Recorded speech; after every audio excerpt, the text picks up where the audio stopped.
What's up, everybody? Welcome to another episode of Live. On this episode, we're going to strip it down. I think the technology, all the switching, the Zoom calls has been messing us up, so we're going to go real basic today. And today, we're going to talk about finding your passion. This is a conversation that came up during one of our many lunch conversations with Ben Burns, with Aaron, and with Molly. And we're talking about how we all wound up doing what it is that we're doing today. It turns out Molly studied the culinary arts. She wanted to be a chef. That surprised me. Ben Burns, as you guys know, was a cop, was in the military, and now he's the digital director here. And then Aaron studied finance. Like, how did they find this? And I said to them, wow, that's so strange to me that you guys found your way in design after studying other things, pursuing other endeavors. But for me, I knew I wanted to become a designer when I was 17. So we're going to get into that. And maybe there's somebody in the audience today who's on the edge. Maybe their parent, their friend, whoever it is, told them that they can't study or do the thing that they feel is in their heart. And I'm hoping that when you guys hear their stories, it'll give you the courage to do what it is that you should be doing, to listen to your heart's desire. This is unedited, unscripted. This is raw.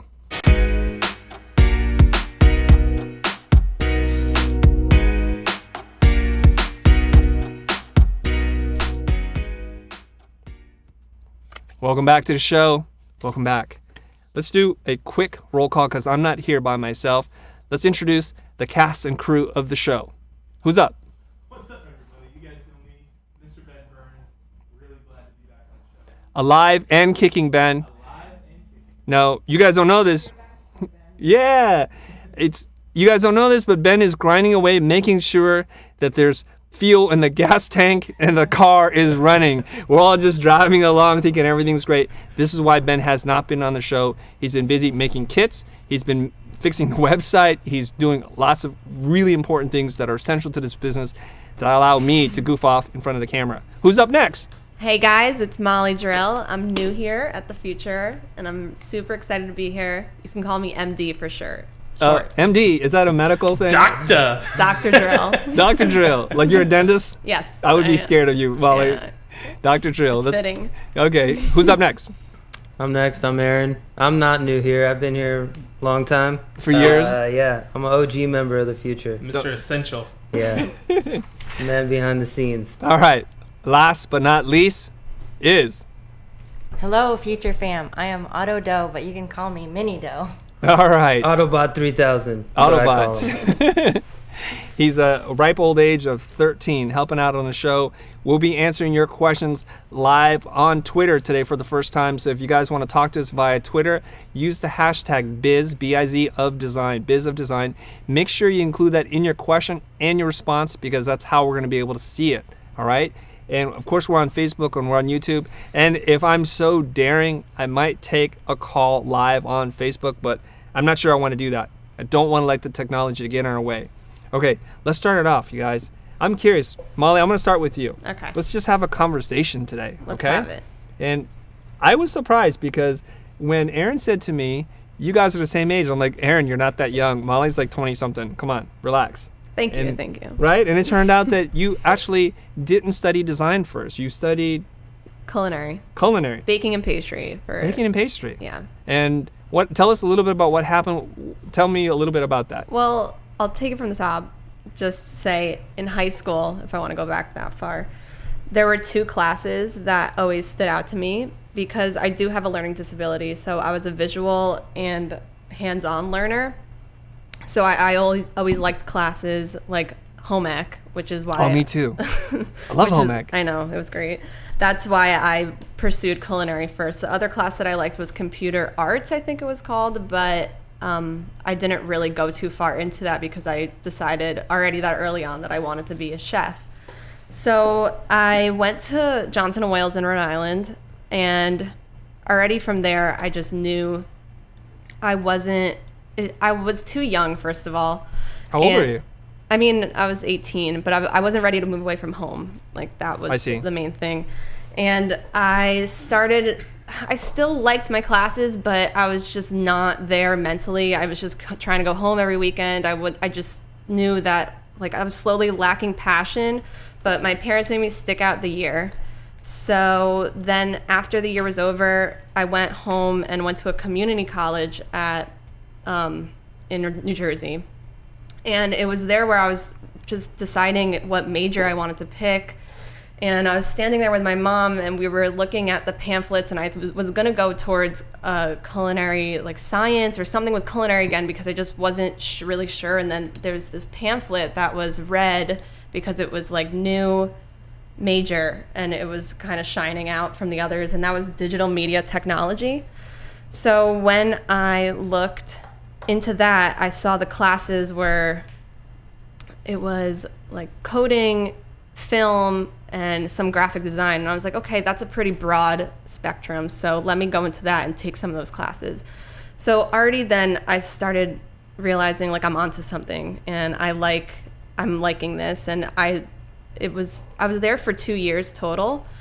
And at the end of the 2 years, I was more looking at graphic design, and I realized that it's graphic design that I really like, not coding or film, stuff like that. So in the same time in that year, I was also visiting California, and I fell in love. And I was like, I'm moving there. No one believed me because I couldn't even be white in Rhode Island, but I decided, no, that's it. And I found Art Center. And so when that happened, I just tried to get my portfolio together, and I applied to Art Center, and I got in, and fast forward, that was the best decision I ever made.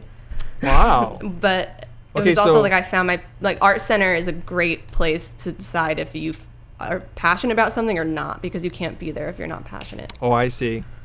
It's a good test to see if you're going to do this thing for the rest, because it's so challenging, right? Yeah. All right. How old were you when you enrolled at Art Center? I was 21. Oh. Okay, so what happened between 18 and 21?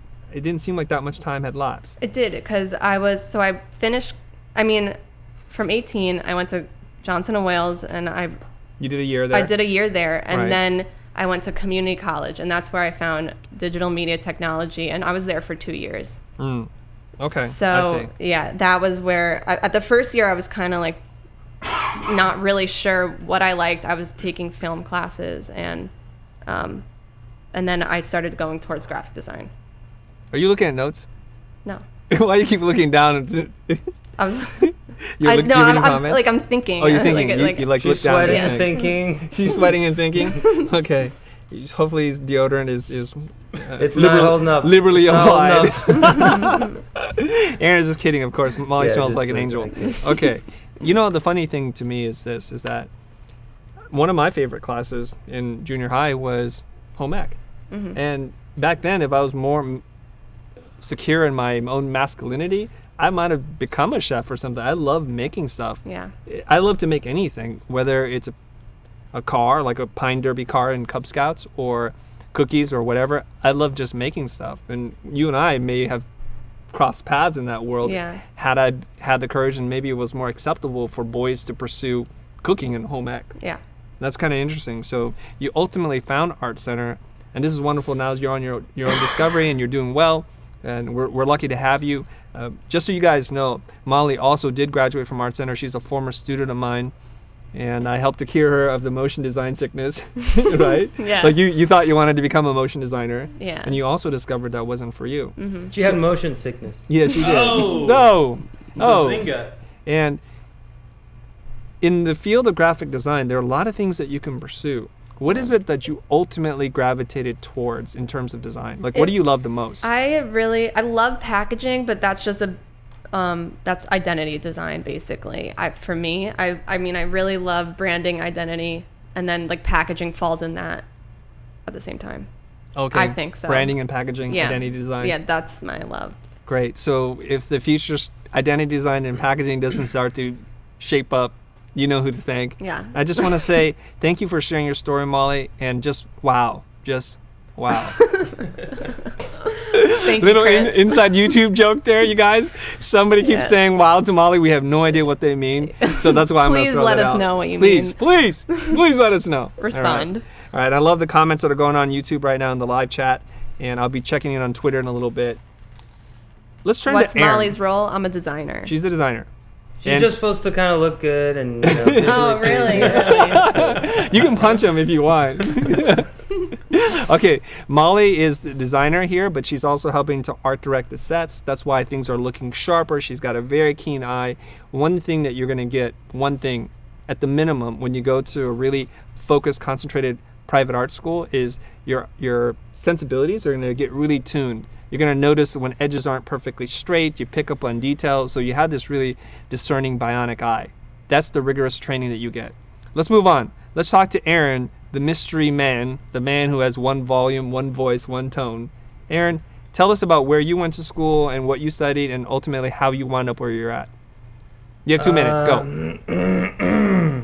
So I went much like Molly. I rushed straight out of high school and went straight to UC Santa Cruz. And I only went there because my parents forced me to do something with my life, and they didn't like that I was gonna. My plan was to just hang out after high school, but they kind of forced me to go to college. So I went to college at UC Santa Cruz and I studied biology because I liked animals. But I didn't do so well in school because I wasn't really into going to school, and I got kicked out because I had bad grades and I was partying and not doing what I was supposed to be doing. But then I went to, where'd I go? Community college for a while, just kind of trying to figure out what I wanted to do. And then I've always liked to shoot movies and videos. That's like what I like to do. And so I was just shooting random stuff, just whatever anyone would hire me to do. And then that's how I met Jose, Chris's old partner. And then through Jose, I met Chris, and then I interviewed here at Blind and didn't get a job. They made me work for free for like 2 years. And, I need my bell. Somebody hit the bell on that. Please give me a sound effect for that. Yeah. That deserves something. In the meantime, Hugo Juarez, thank you for the donation. Yeah, awesome. Woo! Thank you.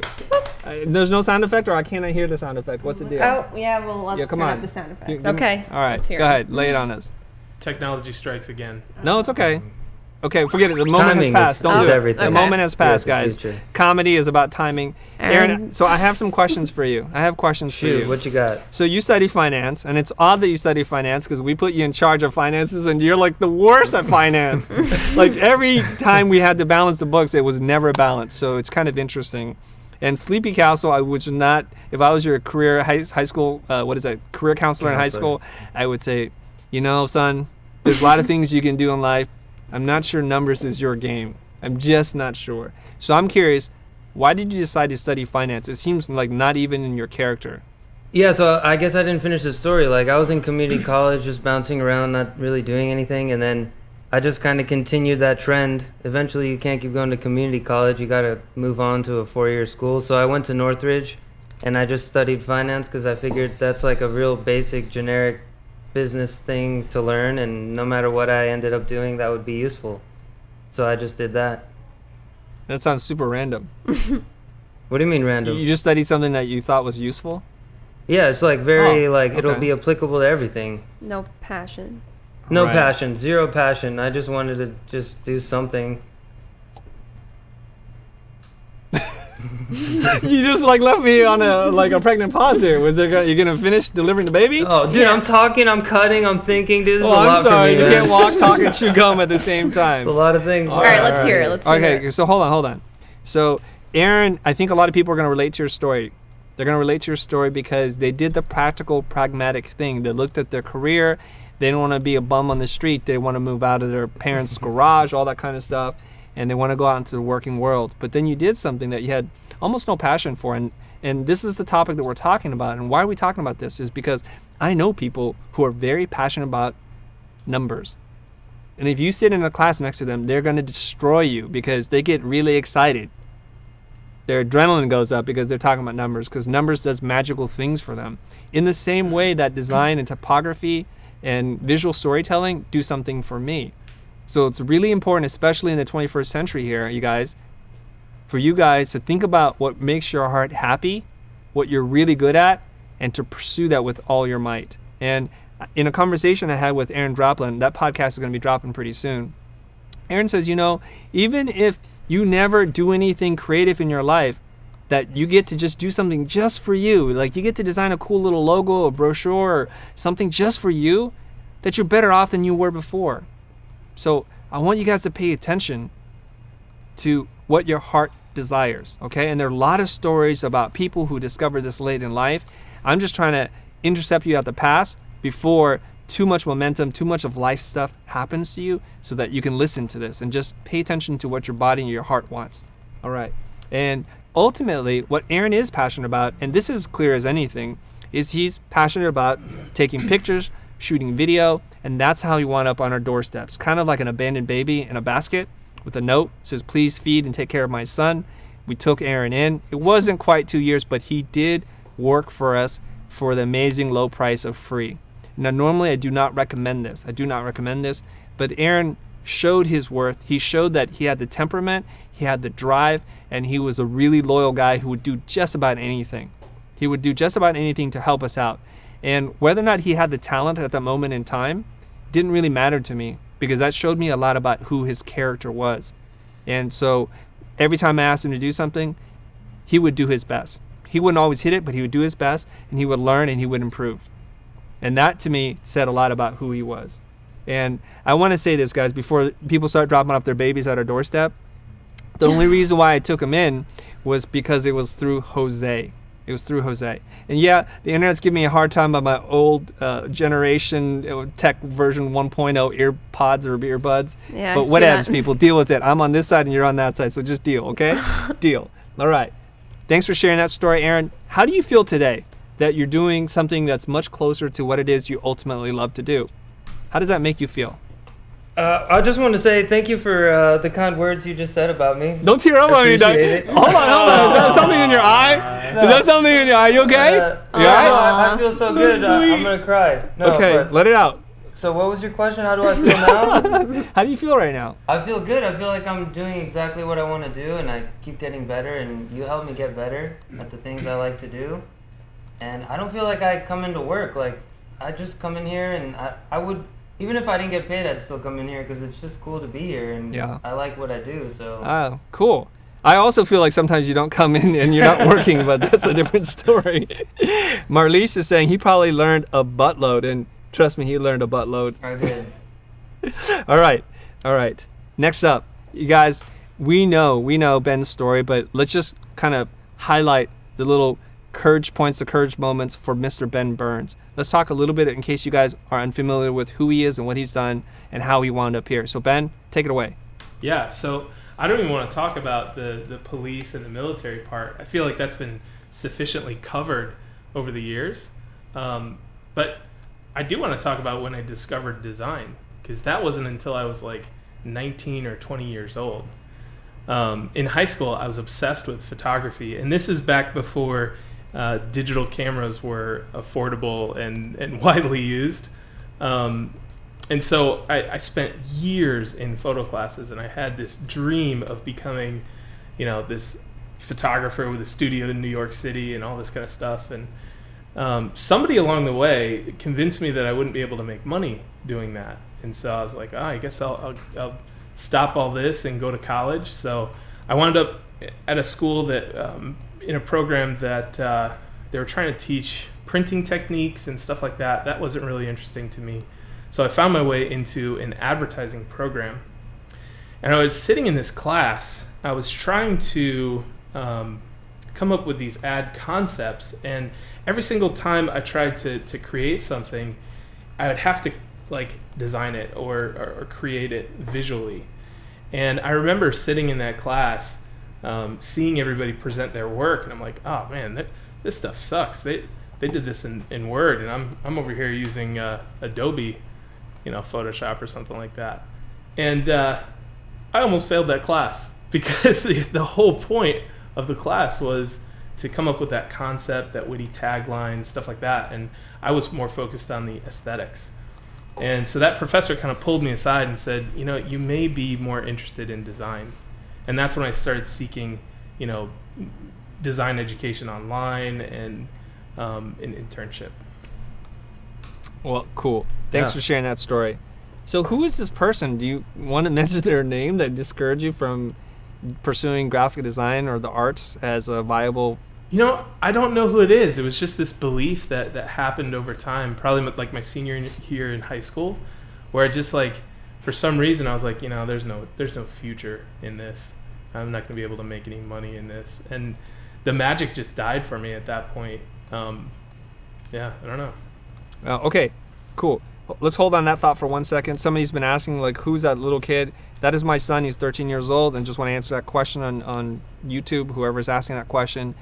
Have I told you guys this story about Grandma Moses before? No. No, I don't think so. So I'm going to tell you a little story I've been reading. It's her name is Grandma Moses, and she lived on a farm back east, and when she was young, she loved to paint and to draw. And so I think when she was a teenager, she told people, this was my dream, was to paint. And I think instead of embracing that, they kind of laughed at her and they said, that's impractical, you'll never make any money, and art supplies are very expensive. They're not even talking about art school, they're just talking about art supplies. So she did what every girl that was on the farm was expected to do. She got married at an early age, had children, grandchildren, and then great-grandchildren. And I think right around when she was about 78 years old, after having worked on the farm all her life with her husband passed away, and she kind of panicked. And she had this fear that there was little left in terms of her life.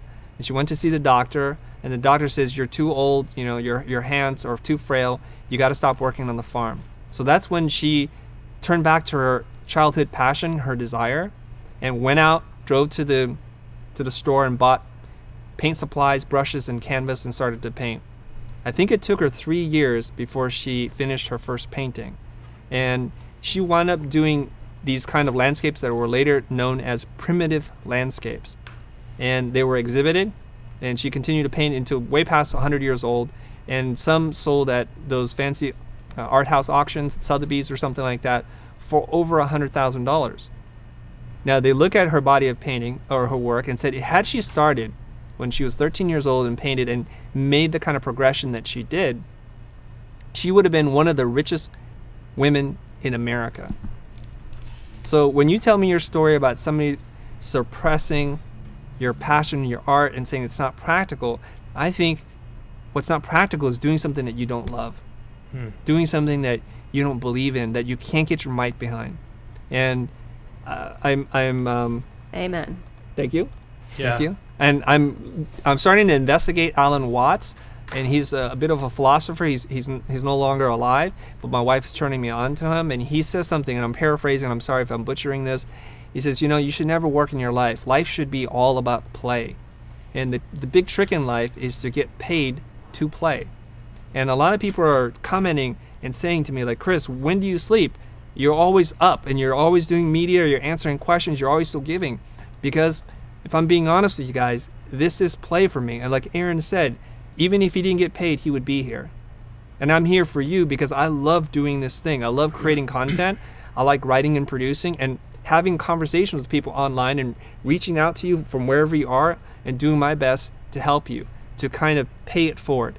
I was given a gift in a very kind of selective art school education, and I'm hoping that I can share what I learned, not only in just the art and design aspect, but also in the business aspect, that running this company for 22 years, having been coached for 10 years, and to put all that I've learned in the scenarios and the people that I've come across, from low-paying clients to clients that are dishonest with you, to really great clients who embrace you, who cherish your ideas and opinions, and are so giving of their own time and of their resources. And we talk about this a lot, and we talk about making money, and some people are like, you guys are like vultures, all you care about is money. And I love this sentiment. Think of yourself as being a truly appreciated person, and each bill that you get is a token of appreciation. That's how you know your clients really appreciate you. How many notes of appreciation are they handing to you? Okay? So the conversation, now you guys are all caught up to speed in terms of your passion and all that stuff. I want to ask a question from Twitter, and then I'm going to throw it to you guys to be ready. You guys, this is a little bit different today. I'm not going to be sitting here and doing all the talking. The first question is coming in. Can you cut to my screen, Aaron?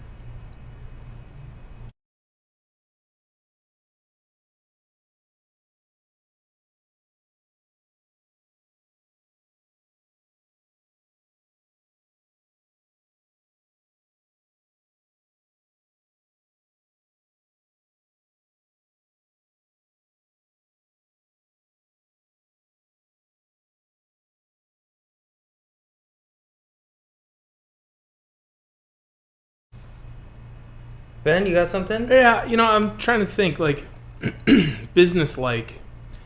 Okay, guys, being an entrepreneur, it's hard. It's tough. And it's also lonely. There's a lot of, like, They can't hear you. Okay. Why not? Oh, speak into the mic. There you How go. about I can hear you. Is this better? Yeah, no, I can totally hear you. Okay, cool. All right, so being an entrepreneur is long nights. I mean, it's just lonely work. It's tough. You have to persevere through a lot. And I know a lot of you guys are wanting to start businesses.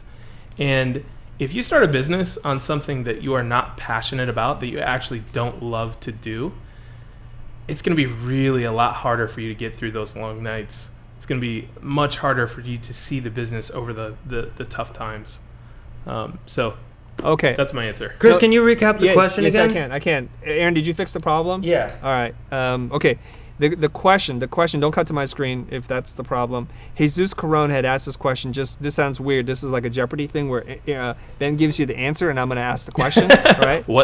Yeah. The question from Jesus Corona is, some people find follow your passion kind of romantic. They want to have the business response to that. Did Ben answer that question? Yeah. You did? Yeah. Okay. Sorry, I was reading the comments, so we're good? Yes. You guys can hear me? That's it? Okay, great. That's your answer, man. Otto, if you guys are monitoring Facebook or YouTube, hit me up with a question, and let's see how we can go on. Yeah, I got one. Okay, go ahead. Fire away, man. All right, so Jordan Robinson on YouTube asked, what did you guys all use to identify your strengths? That's pretty cool. That's a great question. So what did you use to identify your strengths? I have my answer ready to go. Okay. Does somebody want to talk first? Anybody? Chris, go. All right. The way that you want to think of this is look back into your past. Like when you're 3, 4, 5 years old, what did you love to do? Did you love playing with trucks? Did you like climbing on things? Did you like to draw? And for me, I always loved to draw. And those are the most vivid memories in my life that bring the most amount of joy. I think I was around 7 years old. And right then, we're in America. We're living in San Jose, in the Valley. And I remember for my birthday, we didn't have a lot of money, but I had a lot of uncles and aunts who loved us, and I got all kinds of gifts. I can't really remember the gifts, but the one I can remember the most is getting a giant ream of paper that I presume my uncle just heisted from wherever he was working, like from the dot matrix printer. He just brought it home, just laid down a big old ream of paper for me. You know, the ones that have alternating lines of white and green with the perforated holes on the edges. And he gave me just one pack of Crayola markers.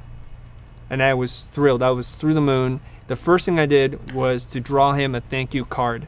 So I gave that back to him, and I still remember that to this day. So if you go and look back at the things you enjoyed as a kid, that's a really good indicator. Now, it just so happens, I'm sorry if we're teeing this up for something that might sound self-promotional, but in the pro group, I've designed this worksheet called Finding Your Superpower, your guide to ultimate happiness, because I believe when you pursue your heart's desire, you're healthier, wealthier, and happier than you'll ever be. And it will all come from your passion, okay? You do have to have skill. So there's a worksheet that we're in development on. This is still kind of beta, pre-beta, and we're working on and testing it with the group. But I think this will help because a lot of people are unsure about what they should be doing. Whether they're 14 years old and are told by society, by their parents or their culture that this is not what they can do, or they're in their 40s, getting into their midlife, having to reboot and restart their career. Maybe they're getting laid off. Maybe they're finding that they're overweight, unhappy, divorced, just miserable, and now's the time.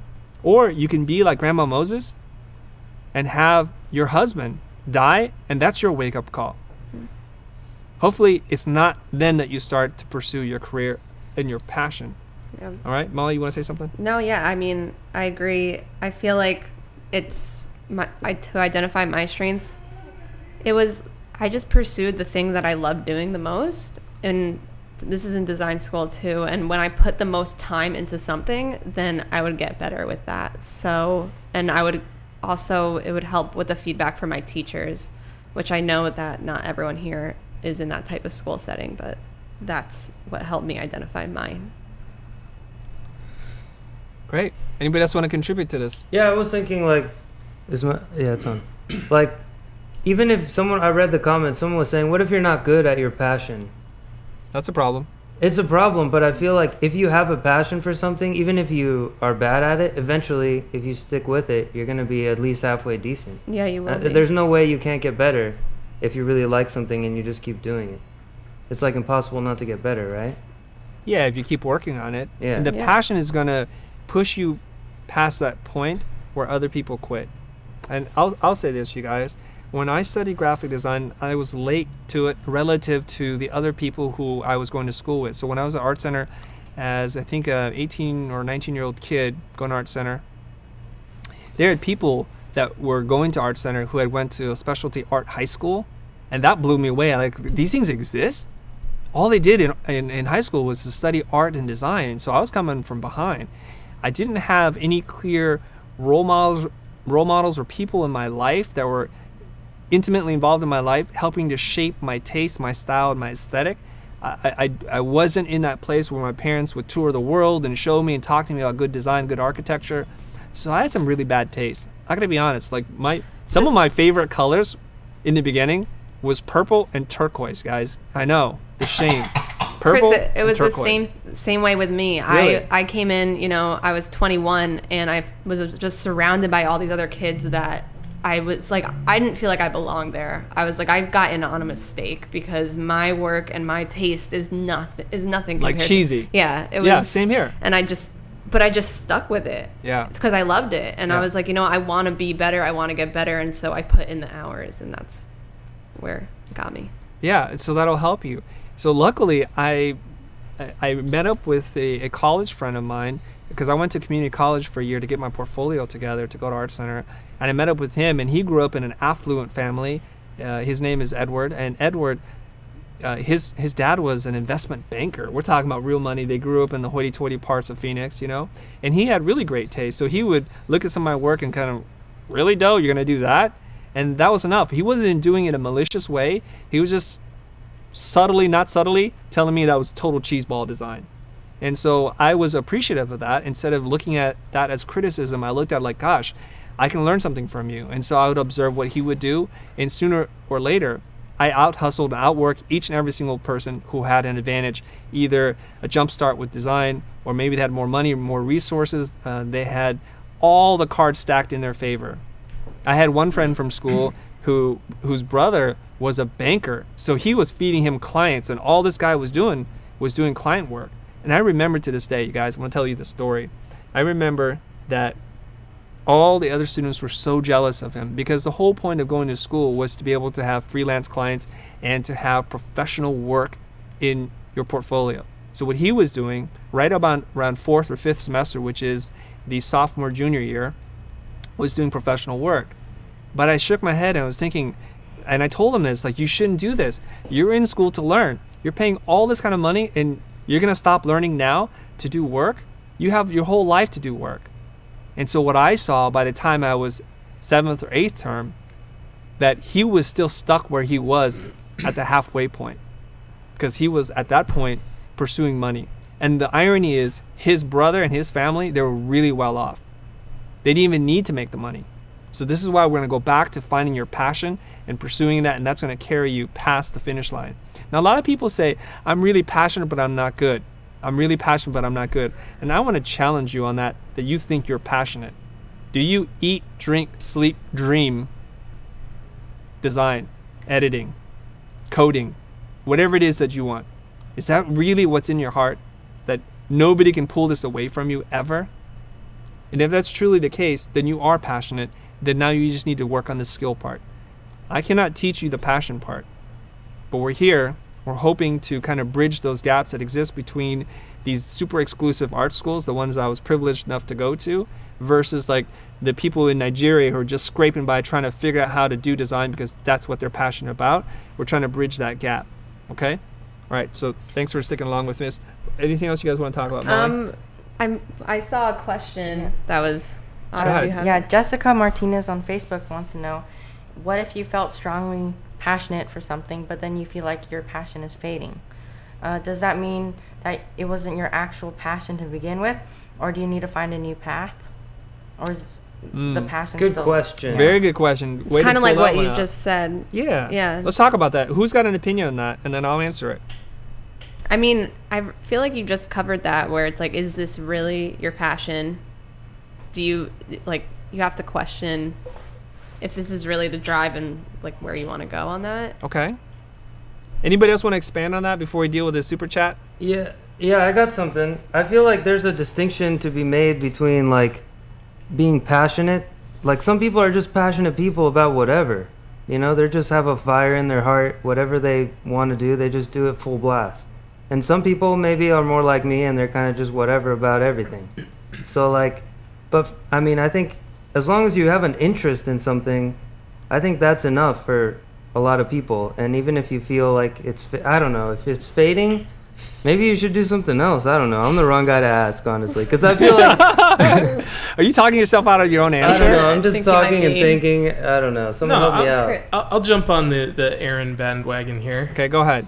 I want to stand up for those of you who don't have a singular passion in life, because I don't think that many people are like that, or maybe many is the wrong word, but I don't think all people have this driving, passionate force. If I had to pick one thing that I'm passionate about, it would be my family, my kid. Right. You know? So I think that this quest for finding your passion often leads people down this almost shameful thing where they're like, I don't have a passion. And it starts, you start feeling bad about yourself because you don't have like this extreme passion. And I think it's a little overrated, personally. I agree with Ben's analysis Well, you there. can have. I feel like you can have multiple passions. It's not. You don't need to have this one thing. Okay, I want to jump in here. And before I respond to this, now there's blood in the air. Mm-hmm. We thought we were going to get through this, and it's been a very civil show. And Ben Burns just like, whoosh, whoosh, Yeah. Dropping bows. boom. Wow. All right, okay, Mr. Ben Burns. All right. First of all, I want to thank Andy Mejia, I think is how you say his name. He says, Aaron looks like he can get a token of appreciation. Who else can share a token of appreciation for these guys? Share some, and I'll double your contribution. Wow, this is like an NPR moment, you guys. This is like the Bill and Melinda Gates matching thing, right? Oh my God, Andy's like, he will match or double your contribution, Andy. Oh my God, we got a rich guy in the house. I love it. I love it. Bill and Melinda Gates, eat your heart out because somebody else just dropped $10. What is Andy going to do? This is awesome. All right, so Sleazy YouTube says, I am a graphic design student at the Art Institute, of Dallas. I have a passion for teaching others in the graphic design industry and want to end up teaching one day and passing the torch. Awesome, thank you. We need more passionate teachers who know what they're doing, who have been in the field, who have done something. So bravo, my friend. Thank you for doing that. Yes, awesome. thank you. We need passionate teachers. That's what we need. Yes, like you. Thank you. Yeah, I Thank you. agree. You're welcome. Passionate teacher is very important. Yes, yes. I just spit fire and venom, but okay, if you like that, I can do that. Okay, here we go.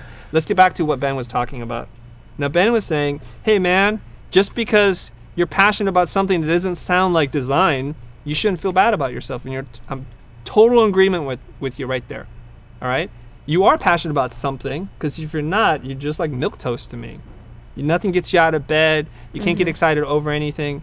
And what's life? What's the meaning of life if that's the case? Okay. The one thing I want to say to you guys is this, guys. Hopefully my audio is coming in loud and clear, and you guys can really listen to this part. Okay, you guys ready? Ready. All right. I want you to just think about where you spend your time and where your mind goes. Think about that for a minute. So Ben says, my time and my mind mostly centers around my family, where he's going to be a great dad. He's going to be a great husband, because that's where his mind and his time and resources is spent. Okay? So if we fast forward 10, 15 years from now, and Ben is like the weekend warrior, he's grilling burgers, his daughter loves him, everything is great to have the best family ever, then he's accomplished his goal, and that's fantastic. That's fantastic. Bravo, Ben. Great job. Okay? But then if he sits there 10, 15 years from now on the porch, lamenting the career he could have had, the things he could have done, whatever that might have been, then that's out of alignment. So to me, if I say, if you want to be a great father and a family man, much respect, but then you are giving up something, because life does come with compromise. You cannot, it's my belief, you cannot have it all. Something is got to give. And I wrote a little post on that on Facebook. course, it stirred up people, and they got really angry at me. Some of them were like, yes, brother, you do that thing. So I've made the decision, the bed that I'm going to lie in, I know what I'm into. Okay? Chris, I have a question about that. Go I ahead. just saw an interesting Fire away. comment, and it said, like, I mean, some people lose their energy over time. Like, they lose their passion in their passion. Does that ever happen to you? Do you kind of maybe think, oh, this is stupid, I shouldn't do this, and maybe I should do something else? That's really interesting. Okay, let me think about that for a second. I'm passionate about learning first and foremost. I like to learn. I like to do new things. I like to try. I like to achieve. I like to fail.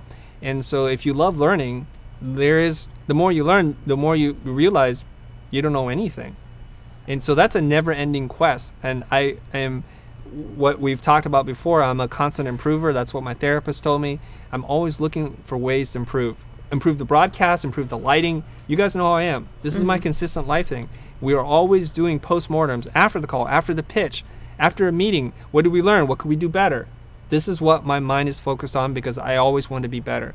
And to me, the scariest thing to me is to look back on my life in 1 year and be the same person I was a year ago. So people who come up to me, who knew me from college, like, wow, dude, you're so different. People who have left this company and bump into me again 3 years later, it's like, wow, you are different. And to me, that's progress. That's what makes me happy. That keeps me going. That's why I'm always on YouTube trying to learn new things. I'm reading books. I'm talking to people. I'm interviewing. I'm hungry. I have an insatiable appetite to learn. It's not always in design anymore. It's not always in business, but I just want to continue this path of self-discovery, and I want to expand my mind as much as possible.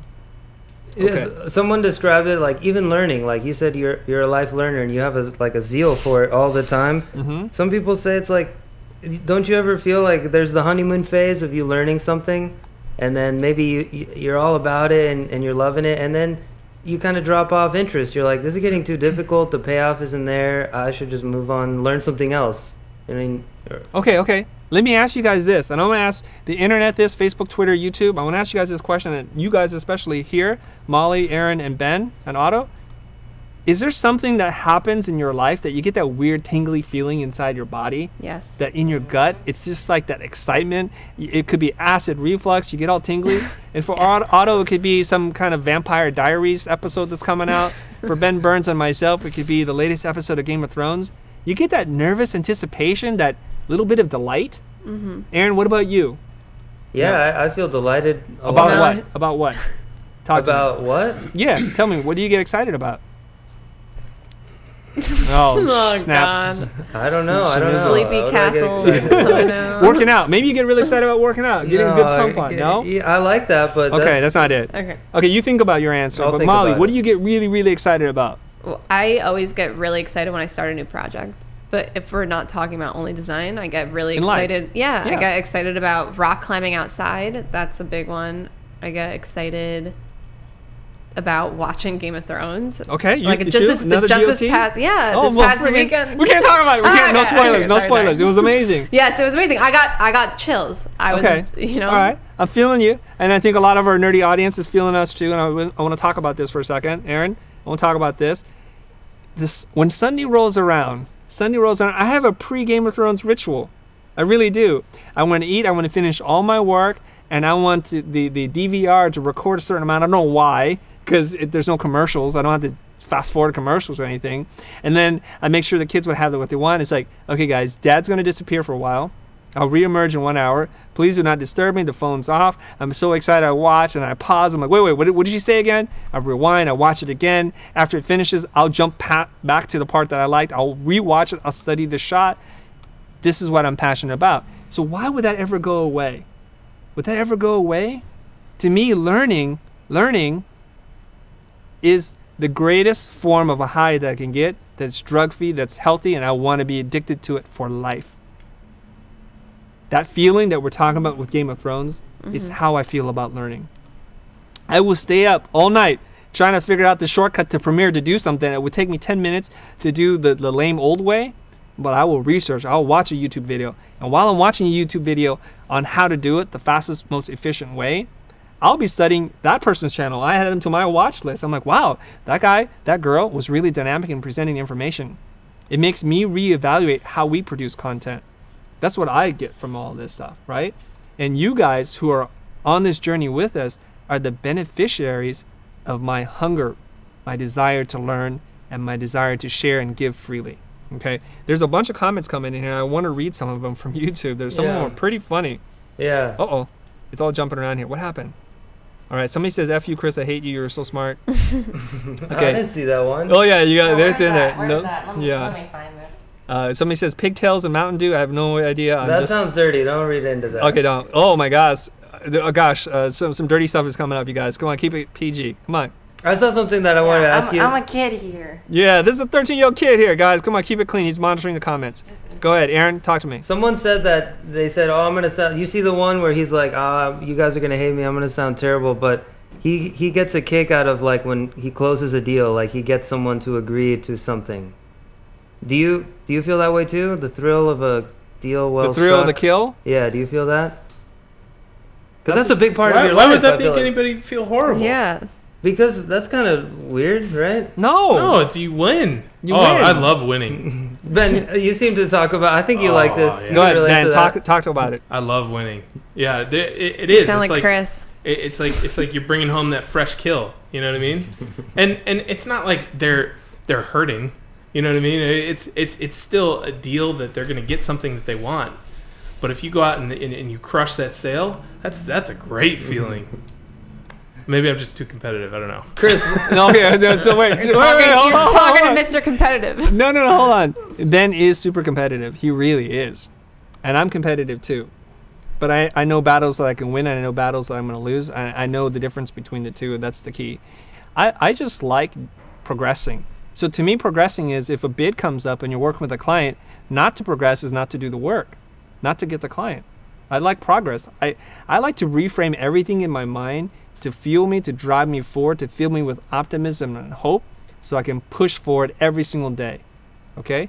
And if we have some time, I want to talk about the insult game, which somebody wanted to know more about, the game I play with my son, and how you can reframe everything that happens in your life to be something positive. If it's negative, I discard it. If I can't change it to positive energy, I just get rid of it. yeah, Okay? I just noticed that. Go ahead. From like what you said about that kid that was in your art school that he said you had bad taste. Like you're really gonna put that out, right? Remember that? Yeah. I was thinking like the reason you were able to take the sting out of that and not feel bad, like you were insulted, like you have bad taste, is because you're just thinking, oh, that's something I can use to improve.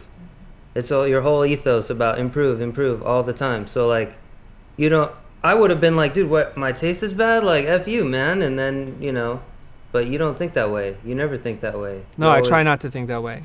Aaron, have you taken the Myers-Briggs, the personality test?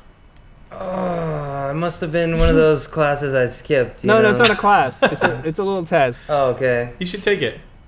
Chris and I are both INTJs, which is constant improvers. That Molly, makes sense. You taking it? No, I haven't. Otto?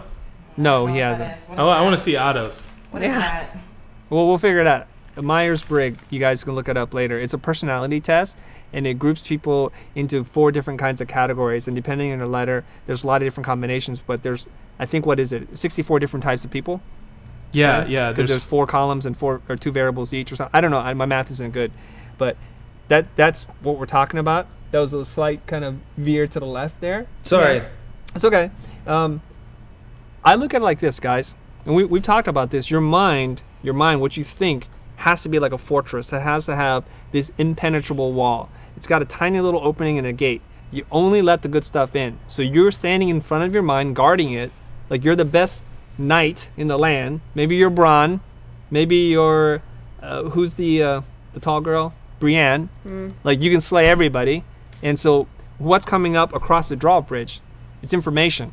It's outside input. It's something that happens to you. All those kinds of things. And you have to make a decision. And the way I kind of look at it is like this. Is it fact or opinion coming in the door? Fact, I can accept. You're in. Sun comes up, sun goes down, it comes on the east, whatever. This is what's happening. Opinion comes in the door, and I have to make a decision. Is the opinion helpful or hurtful to me? Helpful, I'll take it. Hurtful, now I got to look at the hurtful opinion. I can say now to the opinion that's hurtful to me, is this person's intent to hurt me or to help me? Again, it's to hurt me, and it's not helpful, it's out the door. And most of the times I can change the energy if the person's intent is not to hurt me, to kind of repackage it to something that can help me. My son and I, we play this game all the time. So I guess now is a good time to talk about the game. Yeah. Yeah. I was Okay. interested in this So game. Sounds the great. boy that's on camera, he's 13 years old. He doesn't have a self-confidence issue. He plays the game naturally all the time. It's my younger son, who's 11 years old, who has more problems with self-confidence that we have to practice with him. So we invented this little game. It's called the insult game, where I insult him. It sounds like a horrible thing of fathers to do to an insecure child. Like he might develop deep mental scars from doing something like this. I'm gonna go But give him a hug. the game is this, is for Yeah. him to take negative input and to change it so it becomes positive. Not to push back and say, well, you're ugly, you know, I'm rubber, you're glue, what you say bounces off me, it sticks to you. It's not that. It's not about insulting the person back. So would you guys like to play the insult Let's game? play. Yes, Sounds let's fun. play it. All Let's right. play it. Audience, live people, YouTube, the Twitters. Insult Aaron. And we will try to change it. All right? Chris says boot camp. Here at we the go. Dough House. Optimism always wins. It's true. It's Yes. true. All right, you guys. Sure, let's Everybody go. cut to Aaron's camera. Look at Aaron. Give him a Hello. benign insult. Like, let's not, go crazy here. Insult. Woo. Here we go. Yeah. Everyone's just so excited, but they're not saying anything. That's hard. You All right, guys I'll can give insult you him. Okay, go insult Aaron. Go, Molly. What? Insult me. You're really slow. Okay, that's a great insult. I know how to win this game now. Okay, hold on. Okay, I need to do a little build up. Everybody on the internet. Cut to me, Aaron. Aaron, super speedy, Aaron. Cut to me. Everybody on the internet. Molly just insulted Aaron, and she said, Aaron, you're really slow. Imagine that Molly said that to you, that you in this audience, Alex, Spencer, Mohammed, Danky M, imagine that Molly said to you, you're really slow. I want you to think about how you can repackage that information and turn it into something positive to build you up. I've given Aaron enough time to repackage it. Let's cut back to Aaron. Aaron, how could you repackage that piece of information? Hold on. there were so many mean comments. Why were you reading them, Aaron? Why were you reading them? Come on, man. Cut deep, man. Don't jump. Okay, hold on, guys. Go easy on him. Okay, Aaron, Yeah. you're really slow. How do you repackage the information? You're not going to insult her yeah, back. I'm very considerate and deliberate, and I like to take my time when things are important. Okay, Ooh, so that's good. usually, this is how you Cut. do it. I gave him the signal to cut to me, but Yeah, he's still I not. said I He's said still working on cut. it. Usually, you start off by saying thank you. I am deliberate and methodical. You are right. Ooh. The embrace. Embrace. Mwah. Hold on to the insult. Think about what it can do for you. And he walks away a couple inches taller. That's how you do it. I don't think you can get that much taller.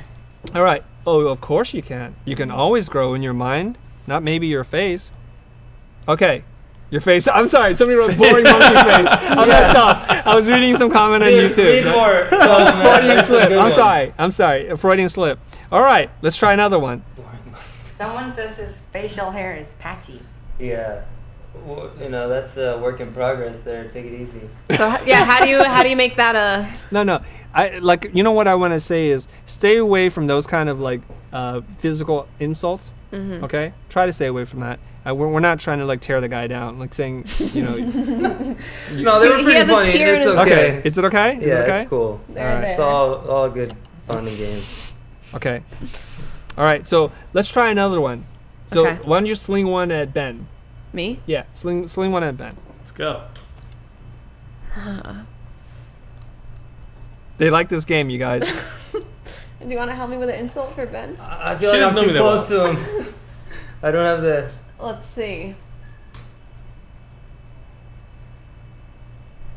Uh-oh, the internet's going to unleash on Ben in a second here. Aaron, you go. Come on, you know me for longer. All right. I can't do this. I can do this, but I Okay, don't well, want you to know do what? this. Let's try this. Someone says Yeah, their tell me, facial because hair I'm just thinking of. You can insult me. I know. I thought you said no. Go ahead. Chris, Yeah. you're bald and it looks We're staying away from physical stuff. It's okay. It's okay. I encourage you to do this. Okay. Because you guys are stuck. Like there's No, here, I got one. I'll jump on. I got one. Hey, Let's insult Chris. Hold on. right. Who's running this freaking show? There can only be one director here. I say go ahead and insult me, all right? Because people are saying this, right? So Molly's like, I'm bald. And I just say, I'm more aerodynamic and I'm more efficient in the morning. Woo. Okay? I'm used to an insult game. I'm like Teflon, guys. Strike away. All right, Mr. Ben Burns, what do you want to do? Chris is annoying. Chris is an annoying Nazi. So what do you say when someone says you're annoying? I'm sorry I'm annoying. Am I really annoying? No. I don't know. Let me think about that for a second. Okay, the insult game. We're doing Okay. it. All right. Ben, I was like preoccupied because Ben wanted to do something. Go ahead, Ben. Oh, insult you? Oh, I'm No. there. You said Oh. I was. Does everybody not remember their own lines before I get annoying? I was talking to Molly. You want to cut us off? I said, let me finish my part. Then you can say what you want to say, Ben. Say what you want to say. Yeah, no, I was just going to suggest we all jump on you. That's all. Oh, we were jumping on me. You're going to cut her off from jumping on me to only jump on me. All right. I liked one I saw. This is applicable. Chris, Yeah. you're a workaholic. You work too much. Well, I don't think that's thank bad. you. Is that I'm Some proud people that think it's I bad. work really hard. I am really intense in my focus. I think having a strong work ethic is actually very positive. And it would be lovely if Aaron could cut to me when I'm talking. But Oh, sorry. asleep at the wheel, that's totally okay. Okay. Chris's head looks like a tip. He's I mean, come thinking. on. I'm a shill. Chris is bossy. I am bossy. I know what I want. Thank you. Yeah. Chris is the definition of Hitler was a designer. Well, Hitler got a lot of stuff done. Okay. And he was a great artist. He did get a lot of stuff done. He did get a lot of stuff done. He united people. Can't take that away from It's him. horrible, the rest of the stuff, but yeah. Guys, I mean, let's keep away from these racial things. Come Yeah. on, internets. Come on. This, All right. This was a bag of worms. All right, guys. You opened That's a can idea. of Can worms. of worms. Cans of Molly, you don't know phrases. Yeah, there you go. Let's insult Molly again. No. It's okay, guys. So here's what I want you to do. If you want to practice this game, if you suffer from low self-confidence, low self-esteem, maybe try this. What I want you to do is practice repackaging information that comes into your world. Now, obviously, people are not standing in line like on the internet to just insult you with random stuff. That's not happening. But if somebody cuts you off from the freeway, your instinct is to get mad and say, how could they inconvenience me? What happened there? Right? So the other way you could think about it is to empathize with them. It's like, you know what? They're probably in a rush. They have emergencies. I have emergencies too. So you can flip that whole situation and turn your negative energy into neutral and then possibly positive energy and say, let me clear a path for them. Maybe they're injured. There's lots of things. Maybe they're really late for a job interview, and I've had that happen to me before. Okay? Now, I'm going to tell you guys a little story. I think I've told this story before, but maybe not to you guys on the live stream. I want to talk about this.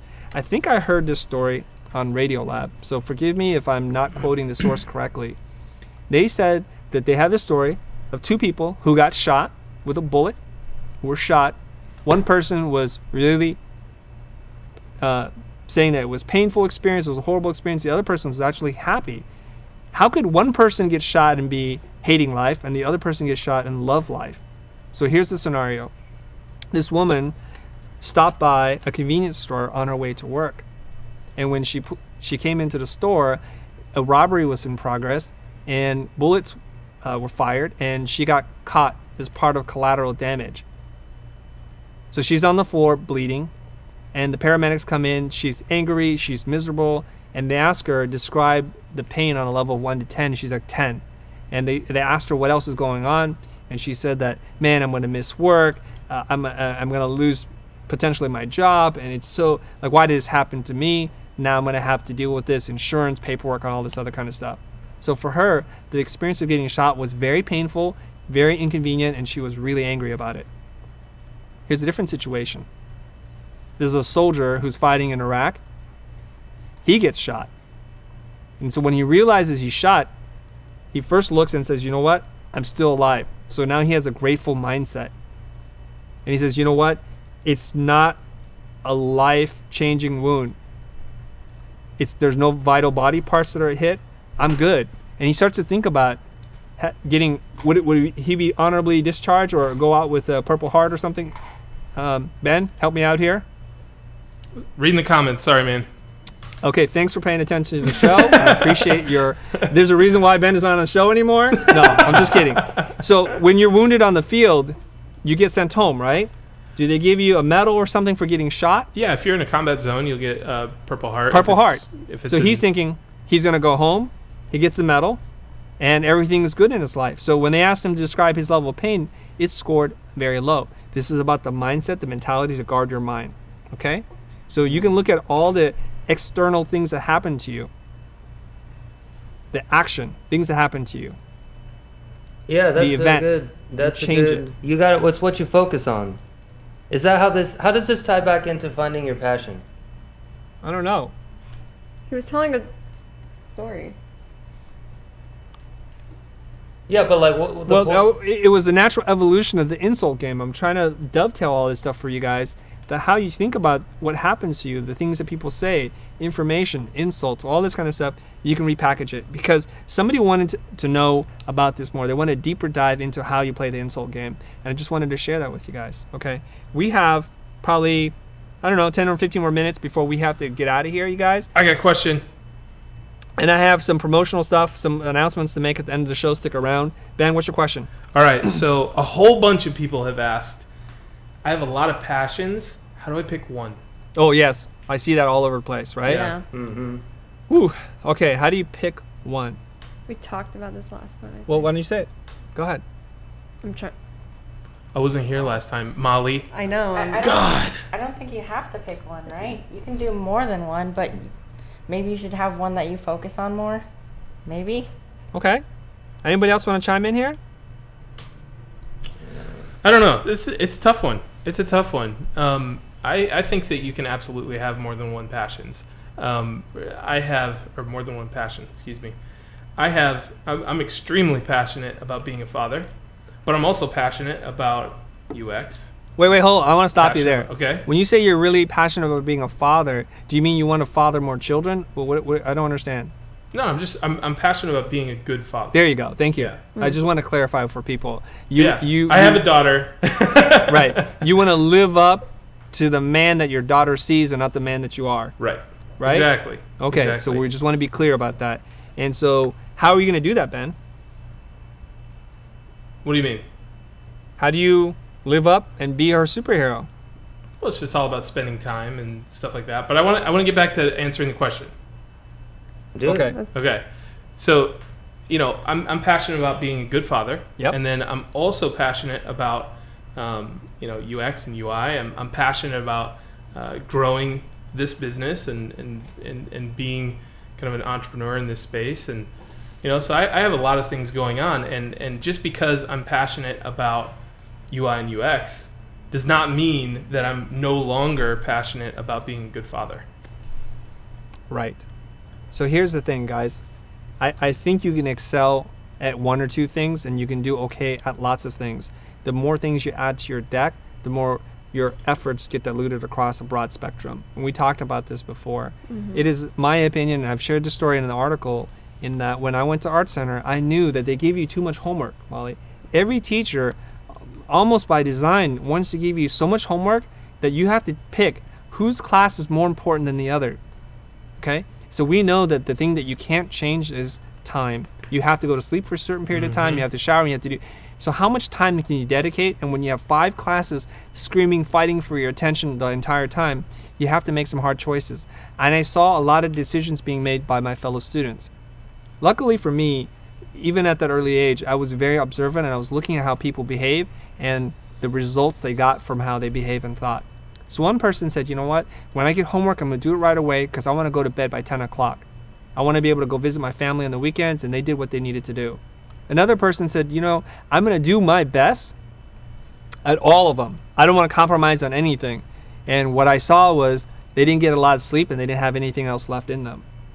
The choice that I made was I'm going to pick 3 classes based on the teacher or the subject matter I connected to most and do all I can with all the time that I have and give up everything else. So if I got C's or D's, as long as I didn't fail that class, I was okay. So I picked the 3 that I was going to excel at. And so you guys can guess over time what happens with each person. And I will tell you, the first person who said, I want to go to bed by 10 o'clock. I will do my homework right away. They lacked passion. They just kind of did it to finish it. And so their work looked really corporate. They didn't push any boundaries, and they got a lot of sleep. So they were probably better looking than me because they didn't have the bags under their eyes or the oily skin or whatever else you get, for sure. And that's what they cherished. They cherished their own beauty rest, and that was okay. No judgment on them. They got exactly what they wanted. The other person who worked really hard at all subjects didn't do that well. They were what we would consider like a B plus student. They were good, but they were not great. And they gave up so much, and so they started to burn out. Speaking for myself, totally biased reporting here, completely biased reporting. I suffered in a couple classes. I actually ditched them. I walked out. I did other homework while I was in those classes. I fell asleep. I did whatever I needed to do to excel in the 3 classes I thought were most important. And I also gave up a lot of sleep. There are many nights that I went without sleep, all-nighters. And I think I got the most out of the education that I was given, and it propelled me into launching my own company 6 months after graduating school. That's where my passion pays off. Now, maybe to like circle back to the beginning of this conversation, I said to you guys, wow, you guys are so weird that you don't know what it is that you're doing. You're kind of bumping from one thing to the next, and time is going by. And then Aaron turned to me and says, you're the weirdo. You, Christo, you're the weirdo. I don't think people are like you, because when I was 17 years old, once I figured out that design is the thing I'm going to do, I didn't care about money. I didn't care about my personal life. Like, I didn't care about dating. I wanted to go all in, and I was going to be the best graphic designer I could become. And that set me on a path. Now, I happen to think this, guys. The later in life that you discover your passion, what your true gifts are, the less focused you are on this, the longer it takes you to achieve what it is that you want to achieve. And that's just my opinion. Okay? All right. I was trying not to be a mean jerk on this show, and did Ben Burns and I we didn't really fight, did we? No. No. And you know, honestly, I do sacrifice something. I sacrifice sleep. On my day in the life video, that was like the #1 comment was, "Oh my God, are you getting enough sleep? How can you exist on 4 or 5 hours a night?" And that's just how I roll. So, yeah, you can be passionate about multiple things, but you know, you're not going to sleep much. Okay. We're going to start to close out the show. I have a couple of really important announcements to make. I do want to throw a big shout out to Ben Pham, my brother from another mother. He says, Chris and Company wanted to send 10% of the first job, but I need to invest in myself, so here's a tiny fraction of that 10%. So this is 10% of the 10%, 1%. I'll wait for the rest of the 9%. Thank you very much, Ben. You guys know we're able to do this because people like you support us in the many ways you do, from volunteering, from commenting, from sharing, from subscribing, to donating, to buying products. We'll keep making this stuff if you guys keep consuming it, okay? There's a hand clap for you, Mr. Ben Burns, I think. Oh, no, somebody's clap. Sorry. No, I'll take it. Mine. See how it works? He just took that and just made it his own. I love it. All right. I want to let you guys know a couple things. First off, Sean Campbell is going to be here tomorrow. Who's Sean Campbell? Woo! He's like a 16-year-old kid, right, Ben? Yeah, no, 17. 17, sorry. He's from New Jersey. He's from New Jersey. Awesome kid who won. Say that in a Jersey accent. Jersey. I couldn't even tell the difference. All right. Anyways, Sean Campbell he got a rabbit's foot up his butt because the person who won wasn't able to come. So the second runner-up, and I'm glad we picked a second runner-up because now by default he's coming. He's coming here with his grandfather. He's going to be here tomorrow as part of our 100,000 subscriber giveaway. Yeah. We flew Sean out here, and he's going to spend the whole day with us. And that also means a couple of people who register through the Eventbrite thing, we're going to have breakfast with you, and we're going to spend some time at a bagel place very close by. Super excited to do that. So if you still want to get on it, is it too late, Ben? No, it's not too late. It's not too late. Still register. So you guys got to go to Eventbrite, and what are they going to search on Eventbrite? Just search the Future or hit our Facebook page. That's probably the easiest way to find it. There you go. Yeah. Super easy. I already saw some people that I know that are going to come, some people I don't know. I want to say hi to you guys. We'll have some bagel. It's not necessarily the healthy breakfast, but it's the breakfast we can all have. Super yummy. This is a great place, and we're going to do it. We're going to walk there from the office here at the Future. You should tell him to bring Jersey bagels. What's a Jersey This is bagel? official He's New already York here. bagels. They're awesome. Really? He's already exploring. Really? Oh, Yes. they're so I'm good. excited then. It's so good. It's According to an aficionado of bagels, somebody from the East Coast who's also Jewish said these are legitimate East Coast style bagels, and I'm telling you, I know. I'm ready. So I was like, yeah, we're good. So good. Okay. I Whoa, think Move that's it. Foundry. Thank you. $10. Donation. Awesome. Where's the sound effect? It was I don't think small. It's very light. I don't think you can hear the sound effect. Why not? We need trumpets. No. You can hear them. They're You just can hear quiet them, they're because I just- know you. You're dangerous with those things. Have to monitor. Okay, Otto. somebody's saying Montreal bagels or nothing. That's Okay. Montreal. Montreal. Yeah, why don't you talk to some French people before Oh. you correct me? Oh, was that your French accent? Let's hear it. It's too late. You guys Okay. show me what you know and don't know. Okay? All right. All right. What else can we do? Yeah, we're going to record the entire day. He's going to step in the booth, so we'll be live streaming tomorrow, I think around 11-ish. And so you guys will see a fresh, pimply-faced person. I'm not talking about Otto. I'm talking about Sean Campbell. He'll be in here. What else? Oh, he's got a nice face. Yeah, Be is that an nice. insult? Are we playing the insult? Oh, No, a fresh, pimply-faced teenager. He's 17. Got He's it. a baby. That's how I describe babies. Baby. All right. Move Foundry, thanks so much. Not far away. You know what? Maybe I'll take on one more Twitter question or Facebook or something like that. Anything else, you guys? I No mean, I had a questions. follow up with what you were saying before, but Wait. now it feels like I'm just sidetracking the whole thing. Yeah, So Go ahead. don't maybe sa- I should save it. Maybe we should look at these Well, comments. we're wrapping up here. So, Okay. guys, do you donate through your website? Yes, you guys. Tina Urich had asked this question. She's asking, how do we donate? You can use the super chat function on YouTube. That's the easiest way. You can also go on to thefuture.com, I'll post go the to link the for shop. you. Otto's going to post a link in a second, and you could donate there in increments starting from $5, I believe. We have lots of fans from Nigeria. So Rayo Nathan, he says thanks from Nigeria. Whenever I see Nigeria, I always think there's a Nigerian scam coming on, but we have a lot of fans from Nigeria. That's not racist. It's just because of that thing long ago of the Nigerian prince famous scam. No, there are a lot of Nigerian scams that are happening all the time. Oh, okay. All Well, the time. I'll try But to help you these out. are good people here. you guys are all dumb. I invested a lot of money in Nigeria. Ben's going to retire early. He's like, F the future. I'm out of here. I'm living in the present. Okay, anything else, guys? This is it. Wrap it Last up. call for questions. Anybody? I'm going to wrap up the show. Let's wrap it up. Are we wrapping it up? Let's Okay. wrap it. Are we ready to wrap, guys? Someone drop a beat? No. Okay, guys. Remember, you are not defined by your past. The future is what you make it. Thanks for tuning in. See you guys next time.